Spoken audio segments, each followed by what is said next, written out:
So আপনাদেরকে একটা জিনিস দেখাই। আমেরিকা পৃথিবীর সবচেয়ে ধনী একটা দেশ। সো এর মানে এই না যে এখানে কোনো বেগার্স বা গরিব কেউ নাই। এখানে অনেক হোমলেস দেখা যায়, খুব একটা রেয়ার না। সো তেমনই একজন আজ আমার পাশে উনি দাঁড়ায় আছে। সো বাংলাদেশের মতো এরা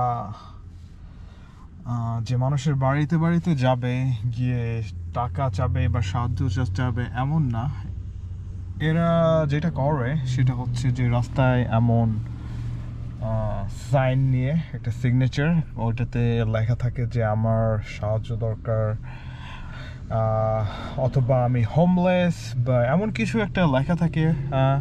সামনে থাকলে আপনাদেরকে দেখাইতে পারতাম কি লেখা আছে। আর ওনাকে যে সাহায্য করব, আমার কাছে বর্তমানে মোস্ট অফ দ্য টাইম আমি জাস্ট কার্ড ইউজ করি। সো ওনারা কার্ড থেকে পেমেন্ট নেয় না বা সাহায্য নেয় না। ওনারা সাধারণত ক্যাশ নাই। সো এটা ইউএসএতে দেখা যায়, খুব রেয়ার তা না। সো আপনাদের কাছে জাস্ট শেয়ার করতে চাইছিলাম। সবাই ভালো থাকবেন, ইনশাল্লাহ দেখা হবে পরের ভিডিওটাতে।